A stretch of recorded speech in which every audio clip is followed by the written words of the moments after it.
उसी में आप सबको सलाम। खुदावंद आपको और आपके ख़ानदान को बरकत, सेहत और तंदुरुस्ती अता करे। उसी यीशु नासरी के नाम से आमीन। हमारे लिए आज की अंजील मुकद्दस यूहन्ना के मुताबिक पहला बाब 19 से 28 है। एक मेरे पीछे आ रहा है जो कि मुझसे पहले ही से है। खुदा बाप, बेटे और रूह कुद्दस के नाम से आमीन। उस वक्त यूहन्ना ने यूं शहादत दी कि जब यहूदियों ने यरूशलेम से काहिन और लावी उसके पास ये पूछने को भेजे कि तू कौन है, तो उसने इकरार किया और इनकार न किया, बल्कि इकरार किया कि मैं तो अल मसीह नहीं हूँ। तब उन्होंने उससे पूछा, फिर क्या तू इलियास है? उसने कहा कि मैं नहीं हूँ। क्या तू अल नबी है? उसने जवाब दिया कि नहीं। तब उन्होंने उससे कहा कि फिर तू कौन है, ताकि हम उन्हें जवाब दें जिन्होंने हमको भेजा है। तू अपने हक में क्या कहता है?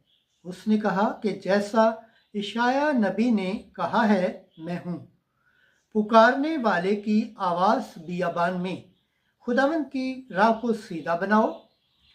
और ये जो भेजे गए थे वो फरीसियों में से थे, और उन्होंने उससे सवाल करके कहा कि अगर तू ना अल मसीह है, ना इलियास, ना अल नबी, तो फिर इस्तबाग क्यों देता है? यूहन्ना ने उनके जवाब में कहा कि मैं पानी से इस्तबाग देता हूँ, मगर तुम्हारे दरमियान एक खड़ा है जिसे तुम नहीं जानते, यानी मेरे बाद का आने वाला, जिसकी जूती का तस्मा मैं खोलने के लायक नहीं हूँ। ये बातें उर्दन के पार के बैतलेहम में वाक़ हुई, जहाँ यूहन्ना इस्तबाग देता था।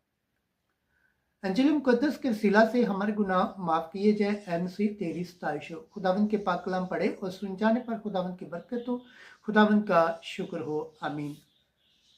खुदा बाप, बेटे और रूह कुद्दस के नाम से आमीन। अजीज दोस्तों, आप सबसे गुजारिश है इस चैनल को ज़्यादा से ज़्यादा शेयर करें, लाइक करें, सब्सक्राइब करें और कमेंट्स करें, और बेल आइकन को प्रेस करना ना भूलें ताकि हर आने वाली वीडियो का नोटिफिकेशन सबसे पहले आप तक पहुँचे। आमीन।